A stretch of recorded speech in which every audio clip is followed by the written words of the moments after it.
नमस्कार मित्र. आज एका वेगळ्याच विषयाच्या अनुषंगानं महाराष्ट्रातलं राजकारण कुठे चाललंय, कुठल्या वळणावर येऊन ठेपलंय याचा एक सविस्तर आढावा घेणार आहोत आपण. आपल्याकडच्या नेत्यांना सक्रिय राजकारणाव्यतिरिक्त अजून एक क्षेत्र खुणावत असतं आणि ते क्षेत्र म्हणजे क्रिकेट कंट्रोल बोर्ड किंवा क्रिकेट ॲडमिनिस्ट्रेशन. यात BCCI किंवा मुंबईची MCA या बोर्डावर साधा सदस्य ते गव्हर्निंग बॉडीचा पदाधिकारी बनण्यापर्यंतची चढावड असते. मागे मुंबई क्रिकेट असोसिएशनच्या निवडणुका पार पडल्या तेव्हा या राजकारण्यांचा वेगळा चेहरा आपल्या समोर आला होता. भाजपाच्या आशिष शेलारांपासून NCPचे शरद पवार आणि शिवसेनेचे मिलिंद नार्वेकर असे टोकाचे विरोधक एकत्र येऊन एकमेकांच्या उमेदवाराला निवडून येण्यासाठी मदत करताना आपण पाहिले. ते स्वतःही निवडून आले आणि या राजकारण्यांच्या भाऊगर्दीत खऱ्याखुऱ्या क्रिकेटर्सना संदीप पाटील यांना पराभूत व्हावं लागल्याचं आपण पाहिलं. काही राजकारण्यांना आमदार, खासदार, मंत्री वगैरे असताना BCCI किंवा तत्सम बोर्डावरच्या लाभाच्या पदांवर काम करता येत नाही. त्यामुळे आपल्याकडचे काही नेते मग आपल्या चेला चपाट्यांना पुढे करून, म्हणजे गंमत बघा, ज्यांना क्रिकेट हा चेंडूफळीचा खेळ आहे या पलीकडे मुंबईत MCAशी संलग्न क्लब्स किती, या क्लबची मैदानं कुठे आहेत याबद्दल धतुरा देखील माहीत नसेल असे काही लोक आज MCA मध्ये पदाधिकारी आहेत. तर असो, तर नेत्यांनी आपल्या विश्वासातला आपला माणूस म्हणूनच पाठवलेला हा पदाधिकारी क्रिकेट गव्हर्निंग बॉडीचा कारभार पाहतो. सरळ सांगायचं तर पवारांचे काही चेले आहेत MCA मध्ये. तिकडे महाराष्ट्र क्रिकेट असोसिएशनमध्ये तर त्यांचा नातू रोहित पवारच अध्यक्ष आहे. मुंबई क्रिकेट असोसिएशनवर शिवसेनेचं वर्चस्व असायचं पूर्वी. मनोहर जोशी अध्यक्षही होते काही काळ MCAचे. पण सध्या भाजपाशी संबंधित बरेच लोक MCAवर आहेत. आताचे अध्यक्ष अमोल काळे यांचा क्रिकेटशी तसा थेट काही संबंध नाही, पण देवेंद्र फडणवीसांचे निकटवर्तीय ते मानले जातात. या काळ्यांनी क्रिकेटपटू संदीप पाटील यांचा 183 विरुद्ध 158 मतांनी पराभव करून ही निवडणूक जिंकलेली आहे. या खालोखाल ॲपेक्स कमिटी असते, त्यात सर्वाधिक मतांनी जिंकलेले मिलिंद नार्वेकर, त्यानंतर आपले ठाण्याचा पठ्ठ्या जितेंद्र आव्हाड, मंगेश सातम आणि पुन्हा फडणवीसांचे निकटवर्ती असलेले सूरज सामंत यांचा समावेश होतो. हे सर्व पक्षीय लोक मिळून मुंबई क्रिकेट असोसिएशनचा कारभार पाहतात. मित्रांनो, मी मुद्दाम देवेंद्र फडणवीसांचा क्रिकेटमधला वाढता इंटरेस्ट इथे अधोरेखित करू पाहतोय, कारण एक काळ होता शरद पवार हे कुस्ती असो की कबड्डी, खो खो सगळ्याच क्रीडा संघटनांवर आपलं वर्चस्व राखून होते. पवारांना त्यांच्या स्टाईलने धोबी पसाड देणारा, त्यांच्या इतका धूर्त आणि चाणाक्ष राजकारणी महाराष्ट्राच्या राजकारणात आला तो देवेंद्र फडणवीसांच्या रूपाने. आता हेच फडणवीस पवारांच्या स्टाईलला फॉलो करत क्रिकेट गव्हर्निंग बॉडीत शिरणार नाहीत हे कसं शक्य होईल? पवार जी शस्त्र राजकारणातली युद्ध जिंकण्यासाठी वापरत होते तीच शस्त्र घेऊन देवेंद्रजी आता पवारांच्या विरोधात उभे राहिलेत असं दिसतं. BCCI सारख्या क्रिकेट संघटनेचा पदसिद्ध अधिकारी असणं हे किती भूषणावं असतं आणि त्याचे इतर फायदे काय असतात हे जय शाह यांच्याकडे पाहिल्यावर लक्षात येतं. अमित शहांचा मुलगा, या पलीकडे कुठलीही वेगळी ओळख नसलेला जय शाह BCCIच्या माध्यमातून जगाच्या कॅनव्हासवर आला. आपल्या या नव्या आयडेंटिटीचा उपयोग कसा आणि कुठे करून घ्यायचा हे एका गुजराती माणसाला, व्यापाऱ्याला सांगायला नकोच. जय शाह आज एक पॉवरफुल पर्सनॅलिटी म्हणून वावरते, फक्त आणि फक्त क्रिकेटच्या जोरावर, BCCIचा जो काही पदाधिकारी आहे त्याच्या जोरावर. आपण जय शाह यांच्या यादीची काही उदाहरणं पाहूया. अरुण जेटली हे भाजपाचे ज्येष्ठ केंद्रीय मंत्री दिल्ली क्रिकेट असोसिएशनच्या माध्यमातून BCCI मध्ये आले. आज त्यांच्या नावाचं दिल्लीत एक स्टेडियम उभं राहिले.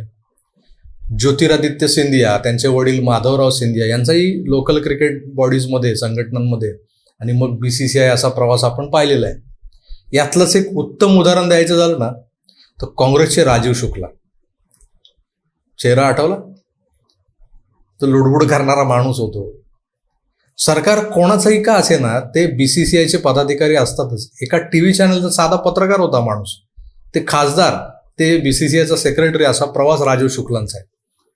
याच पदाच्या जोरावर ते राजकारणी, फिल्मस्टार आणि उद्योगपतींच्या मांदियाळीत उठबस करणारे एकमेव मध्यस्थ आहेत.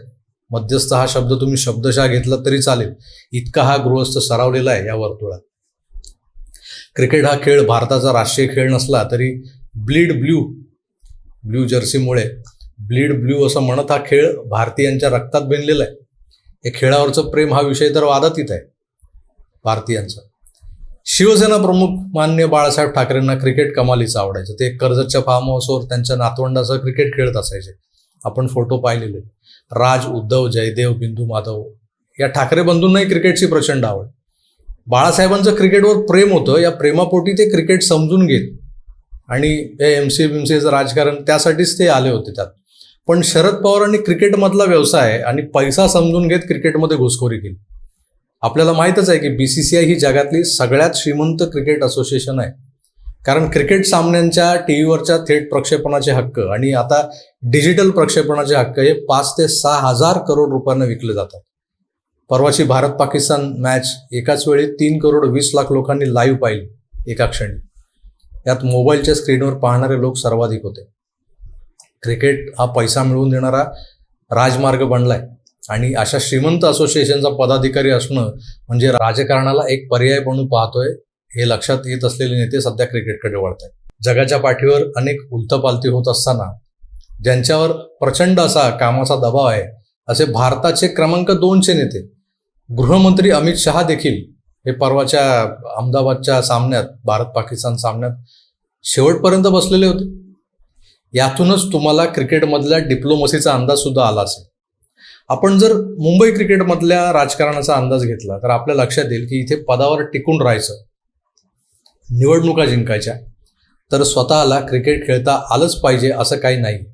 तर या निवडणुकांमध्ये मतदान करणाऱ्या क्लब्सची मतं आपल्याला मिळायला हवी. त्यासाठी मुंबई क्रिकेट संघटनेशी संलग्न असलेल्या 350 क्लब्सपैकी जास्तीत जास्त क्लब आपल्याकडे वळवून घेता कसे येतील किंवा विकतच कसे घेता येतील याकडे अनेकांचा सध्या कल आहे. सध्या अमोल काळे आणि सूरज सामंत यांनी या मोहिमेवर लक्ष केंद्रित केल्याचं दिसतंय आणि हे सारं देवेंद्र फडणवीसांचं वजन क्रिकेटच्या वर्तुळात वाढवण्यासाठीच चाललेलं आहे. आधी MCA आणि नंतर BCCI हे देवेंद्रजींचं उद्दिष्ट असणार आहे. आमच्या शालेय जीवनात आम्हाला माहिती असणारे क्लब जे होते किंवा जिमखाने जे होते, म्हणजे कुठले जिमखाने तर आमच्या त्या मरीन ड्राईव्हच्या समोरचे पारसी जिमखाना, हिंदू जिमखाना, रेल्वे जिमखाना, अंजुमन इस्लाम, पोलीस जिमखाना, या मैदानात आम्ही क्रिकेट खेळायचो कुठेतरी कोपऱ्यात. गिरगावातल्या खेतवाडीतल्या चाळीत 3 फुटाची गल्ली, त्या गल्लीत आम्ही एक टप्पा आऊट खेळणारी पोरं. जर मोठ्या ग्रांजरवर खेळायचं तर मग या जिमखान्यांच्या मैदानावर जाऊन खेळायचो आम्ही. तर हे क्लब आमच्या माहितीतले होते, म्हणजे दक्षिण मुंबईतले. पण अलीकडे हिंदू क्रिकेट क्लब या नावाचा एक मिलिंद नार्वेकरांचा क्लब आहे. तर सेना खासदार राहुल शेवाळ्यांचा दादर क्रिकेट क्लब नावाचा एक क्लब आहे असं काही क्रिकेटर सांगत असतात. खरं खोटं देवाला ठाऊक, कानावर गोष्टी आल्या त्या. महाराष्ट्रातले 2 वजनदार नेते शरद पवार आणि आशिष शेलार सध्या BCCIच्या बॉडीला प्रभावित करू शकतात, MCAच्या बॉडीला प्रभावित करू शकतात. कारण शेलार तर BCCIचे खजिनदार आहेत. विचार करा, जगातल्या सगळ्यात श्रीमंत क्रिकेट संघटनेचा खजिनदार असणं ही केवढी मोठी गोष्ट आहे. पवार स्वतः कुठल्या मोठ्या पदावर नसले तरी मुंबई क्रिकेट असोसिएशनमध्ये CS नायक यांच्यासारखे पवारांचे विश्वासू लोक आजही आहेत. त्यांच्या जोरावर पवार MCAवर आपला धाक जमवून आहेत. कसा तुम्हाला आता विचारू नका. आता हा धाक मोडीत काढायचा चंग बांधलेल्या देवेंद्रजींना क्रिकेट खुणावतंय. आता निव्वळ निवडणुकांचं राजकारण, समाजातलं राजकारण करून सर्वाईव्ह होता येणं कठीण आहे हे स्पष्ट होत चाललंय. आणि तेव्हा BCCI किंवा MCAच्या माध्यमातून क्रिकेटच्या कॅनव्हासवर येणं गरजेचं बनलेलं. त्यात या संघटनांकडे पडलेला प्रचंड पैसा, वर्ल्ड कप किंवा T20 सारख्या मॅचेसचा तिकिटांचा होणारा काळा बाजार, यात एक मोठं अर्थकारणही दडलेलं आहे. हा पैसा राजकारणातही वापरता येतो आणि योग्य वेळी तो परत तिकडे वळताही करता येतो. म्हणजे जेव्हा वापरायचा तेव्हा घ्यायचा आणि काम झालं की परत करायचं. म्हणून ही एक प्रकारची गंगाजळी आहे आणि ही गंगाजळी आपल्या हाताशी असावी असं कोणालाही वाटणं स्वाभाविकच आहे. म्हणून प्रत्येक राज्यात प्रमुख राजकारणी तिथल्या स्थानिक क्रिकेट असोसिएशनच्या निवडणुका लढवतात आणि त्या मार्गे BCCIमध्ये चंचू प्रवेश करून घेतात.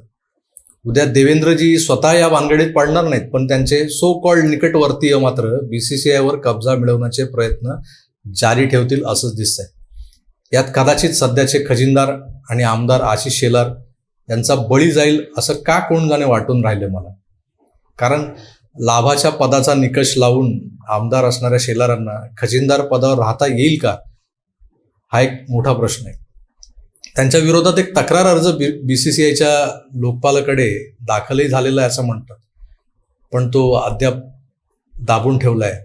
असं म्हटलं जातं. जर का हा तक्रार अर्ज भविष्यात निकाली काढला गेला तर काय होईल? यासाठी क्रिकेट गव्हर्निंग बॉडीच्या रूल बुकचा अभ्यास करावा लागेल. अद्याप तरी सारं काही तसं शांत आहे. बघूया, तोवर या रूल बुकचं वाचन करून ठेवतो. जमल्यास पुढचा एपिसोड हा आशिष शेलारांच्या क्रिकेटमधल्या या संस्थानाला धक्का लागणार आहे का, याच प्रश्नाभोवती करता येईल आपल्याला. तर क्रिकेट आणि राजकारण यावर आज एक विस्तृत विवेचन आपल्यासमोर सादर केलं.